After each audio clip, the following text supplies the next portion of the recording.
Hello students. तो पिछले video में पढ़ा था हमने वैद्युत आवेश क्या होता है। आवेश पदार्थ की इंटरनल प्रॉपर्टी थी जिसके द्वारा हम किसी वस्तु को रगड़ करके आकर्षण और प्रतिकर्षण जब होता है तो उसे वैद्युत आवेश कहते हैं। इसके द्वारा विद्युत और चुंबकीय प्रभाव भी उत्पन्न होते हैं, उसको भी वैद्युत आवेश कहा गया। फिर आवेशों के प्रकार पढ़े, दो प्रकार के आवेश, धनावेश और ऋणावेश।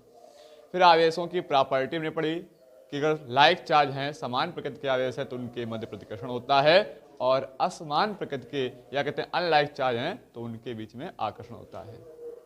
इसके बाद मूल आवेश पढ़ा, फंडामेंटल, कि जो सबसे सूक्ष्म आवेश था अर्थात इलेक्ट्रॉन, उसको मूल आवेश नाम दिया, जिस पर चार्ज होता है माइनस का 1.6 इंटू 10⁻⁻19 कूलम। फिर ने पढ़ा आवेश का क्वांटाइजेशन, क्वांटिटीकरण, कि आवेश जो है एक निश्चित रूप से पूर्ण संख्या होती है। इलेक्ट्रॉनों का जब भी स्थानांतरण होता है एक वस्तु से दूसरी वस्तु में तो पूर्ण संख्या में होता है। कभी भी डिवाइड नहीं हो सकता ये कि 2/3 इलेक्ट्रॉन हो जाए, 7/2 इलेक्ट्रॉन हो जाए, ऐसा कभी स्थानांतरण नहीं होता है। जब भी इलेक्ट्रॉन एक वस्तु से दूसरी वस्तु में जाएगा तो एक निश्चित पूर्ण संख्या में जाएगा।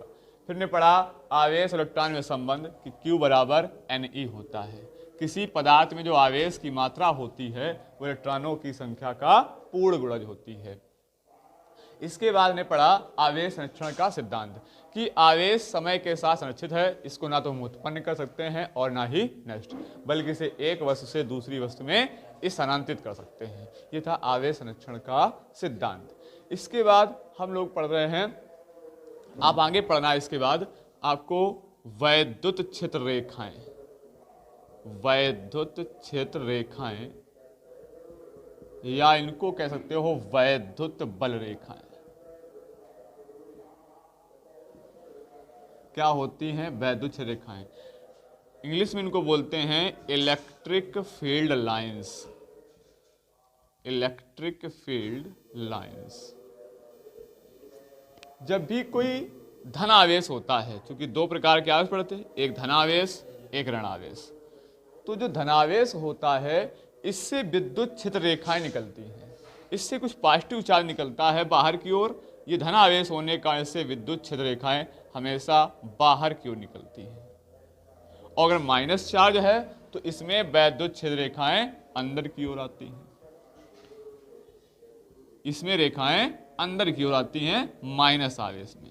ये रेखाएं काल्पनिक हैं और जब भी दो रेखाएं चलती हैं तो कभी भी एक दूसरे को काटती नहीं है, एक दूसरे का प्रतिच्छेद नहीं बनाती हैं।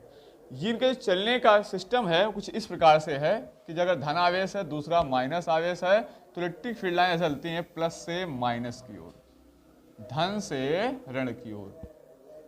ये प्लस आवेश पर निकल जाती हैं और ऋण आवेश पर जा करके समाप्त होती हैं।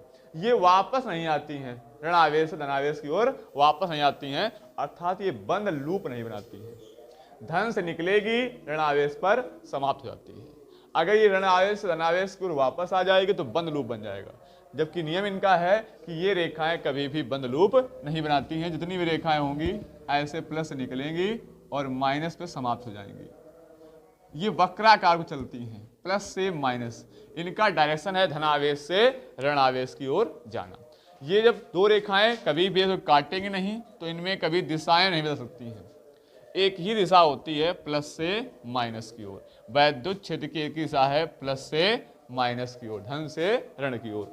अगर दो रेखाएं आपस में एक दूसरे को काटेंगी तो उस बिंदु पर, जिस बिंदु पर ये प्रतिच्छेद करेंगी वहां पर दो दिशाएं हो जाएंगी, जो कि असंभव है। कभी भी दो वैद्युत रेखाएं दूसरे को काटती नहीं है। इनके कई सारे गुण हैं। इनका एक गुण ये भी है कि ये बंद लूप नहीं बनाती हैं और ये जिस बिंदु पर दिखाई पड़ती हैं उस बिंदु पर ये वैद्युत क्षेत्र की दिशा को प्रदर्शित करती हैं। कुछ इनके और गुण हैं, देख लीजिए जरा, कि इनका जो प्लस आवेश है वहां से प्रारंभ करती हैं और माइनस आवेश पर समाप्त होती हैं जाकर के। ये धन आवेश निकल करके माइनस आवेश पर समाप्त हो जाती हैं। दो वैद्युत क्षेत्र रेखाएं कभी भी एक दूसरे को काटती नहीं हैं। और अगर कहीं एक समान वैद्युत क्षेत्र की बात की जाए तो एक समान वैद्युत क्षेत्र की विशेषता ये होती है कि वैद्युत क्षेत्र रेखाएं परस्पर समांतर होती हैं और एक दूसरे से समान दूरी पर, एक दूसरे से समान दूरी पर होती हैं और परस्पर एक दूसरे के समांतर होती हैं। ऐसे वैद्युत क्षेत्र को हम बोलते हैं एक समान वैद्युत क्षेत्र, जिसमें वैद्युत क्षेत्र रेखाएं दूसरे के समांतर हों और समान दूरी पर हों। और इनके एक गुण ये है कि अगर आप वैद्युत क्षेत्र की दिशा में चलोगे, यानी प्लस से माइनस की ओर आप बढ़ोगे, तो जो वैद्युत विभव आप आगे पढ़ोगे, ये वैद्युत विभव वैद्युत क्षेत्र की दिशा की ओर जाने पर घटता है। वैद्युत विभव घट जाता है अगर आप वैद्युत क्षेत्र की दिशा में चलते हो। तो वैद्युत क्षेत्र रेखाएं क्या थी? जो काल्पनिक होती हैं, निष्कोण होती हैं और इनमें एकांक धनावेश पृथक रूप से चलता है। तो डेफिनेशन बन गई कि वैद्युत क्षेत्र रेखाएं या वैद्युत बल रेखाएं वे काल्पनिक निष्कोण वक्र होती हैं जिनमें एकांक धनावेश पृथक रूप से चलता है, और ये रेखाएं किसी बिंदु पर वैद्युत क्षेत्र की दिशा को प्रदर्शित करती हैं। फिर इनकी कुछ प्रॉपर्टी आई, वैद्युत क्षेत्र रेखाओं के गुण। वैद्युत क्षेत्र रेखाओं के गुण, properties of electric field lines. तो पहला गुण हमने बताया, ये रेखाएं काल्पनिक और निष्कोण होती हैं। दूसरा गुण बताया, दो वैद्युत क्षेत्र रेखाएं, इंपॉर्टेंट बात है ये कि दो वैद्युत क्षेत्र रेखाएं कभी भी एक दूसरे का प्रतिच्छेद नहीं कर सकती हैं, एक दूसरे को काट नहीं सकती हैं, क्योंकि दो वैद्युत क्षेत्र रेखाएं जिस बिंदु पर काटना चाहेंगी वहां पर दो दिशाएं हो जाएंगी, ऐसा संभव है। दो वैद्युत क्षेत्र रेखाएं कभी भी एक दूसरे का प्रतिच्छेद नहीं कर सकती हैं, क्योंकि दो वैद्युत क्षेत्र रेखाएं जिस बिंदु पर प्रतिच्छेद करेंगी वहां पर दो दिशाएं हो जाएंगी, जो कि असंभव है, क्योंकि वैद्युत क्षेत्र में सिर्फ एक ही दिशा होती है, प्लस से माइनस की ओर, यानी वैद्युत क्षेत्र एक वेक्टर क्वांटिटी है। तीसरा इनका गुण ये था कि जो वैद्युत क्षेत्र रेखाएं हैं जब पास पास होती हैं, जहां पास पास होती हैं वहां पर इनकी जो तीव्रता होती है वो अधिक होती है। पास पास जहां वैद्युत रेखाएं होंगी वहां वैद्युत क्षेत्र प्रबल होता है, जहां रेखाएं दूर दूर हो जाती हैं वहां पर वैद्युत क्षेत्र दुर्बल हो जाता है। यानी जितनी रेखाएं सघन रहेंगी उतना वैद्युत क्षेत्र स्ट्रांग रहेगा, हाई रहेगा, और जितनी रेखाएं दूर दूर हो जाएंगी उतने वैद्युत क्षेत्र दुर्बल हो जाएगा, लो हो जाएगी इलेक्ट्रिक फील्ड। तो एक गुण का ये हो गया। चौथा गुण बताया था हमने कि जो एक समान वैद्युत क्षेत्र है उसमें वैद्युत क्षेत्र रेखाएं परस्पर समांतर और समान दूरी पर होती हैं। पांचवा गुण का ये है कि वैद्युत क्षेत्र दिशा में जाने पर इनका जो वैद्युत विभव होता है वो घट जाता है। ऐसे बहुत सारे वैद्युत क्षेत्र रेखाओं के गुण होते हैं जो आपको तैयार करने हैं। आगे देखिए वैद्युत क्षेत्र क्या है। वैद्युत क्षेत्र जिसको हम कहते हैं इलेक्ट्रिक फील्ड, इलेक्ट्रिक फील्ड। जब हमने देखा कि प्लस की अगर आवेश है तो उसके चारों ओर वैद्युत क्षेत्र रेखाएं बाहर की ओर निकलती हैं, और यदि माइनस चार्ज है, ऋण आवेश है, तो उसमें वैद्युत क्षेत्र रेखाएं अंदर की ओर आती हैं। माइनस आवेश में रेखाएं कहाँ आती हैं? अंदर की। अब इसके पास अगर हम कोई दूसरा आवेश लेके आए, जैसे मान लीजिए कोई भी हमने एक बहुत सूक्ष्म चार्ज दिया, मान लीजिए Q0, इसको हम परीक्षण आवेश कहते हैं। थोड़ा देख लीजिए इसके बारे में क्या होता है परीक्षण आवेश। परीक्षण आवेश, टेस्ट चार्ज बोल देते हैं इसको।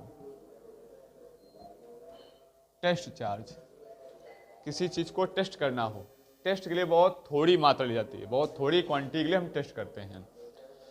तो यहाँ पे परीक्षण आवेश क्या होता है? इतना छोटा आवेश होता है, इतना सूक्ष्म आवेश होता है कि इसका अपना स्वयं का कोई वैद्युत क्षेत्र नहीं होता है।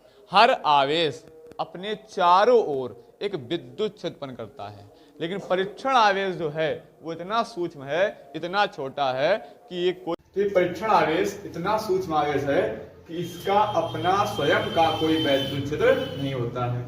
अब जब ये वैद्युत क्षेत्र नहीं पाता है, ये टेस्ट चार्ज है। टेस्ट करना होता है बहुत सूक्ष्म, जैसे मान लो हमें मिठाई टेस्ट करनी है तो उसका छोटा सा टुकड़ा लेते हैं, छोटा सा पीस, चेक करते हैं हाँ अच्छी है खराब है।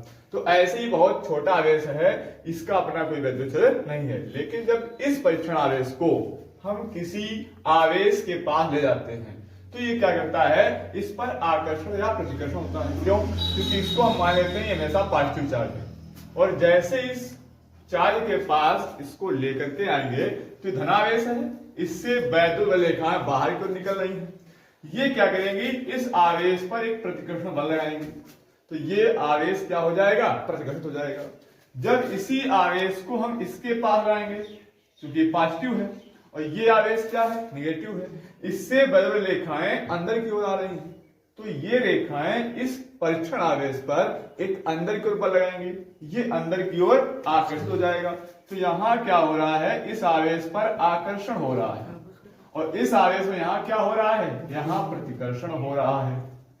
तो ये जो आकर्षण और प्रतिकर्षण का ये दूसरा आवेश अनुभव कर रहा है, यही पूरा क्षेत्र क्या है इसके चारों ओर का, वो वैद्युत क्षेत्र है। परिभाषा बन गई कि जब किसी परीक्षण आवेश को हम किसी आवेश के पास ले जाएं और वो जहां से आकर्षण और प्रतिकर्षण का अनुभव करने लगे, वहां तक का उस आवेश का क्या है, वैद्युत क्षेत्र है। ये आवेश इस वाले आवेश को कहां से प्रतिकर्षण कर सकता है और कहां से आकर्षण कर सकता है, ये चारों ओर का क्षेत्र क्या है, वैद्युत क्षेत्र है। तो परिभाषा बनी, किसी आवेश के चारों ओर का, इस आवेश के चारों ओर का वह क्षेत्र जहां पर कोई परीक्षण आवेश या दूसरा आवेश आकर्षण या प्रतिकर्षण का अनुभव करता है, उसे क्या कहते हैं, वैद्युत क्षेत्र कहते हैं।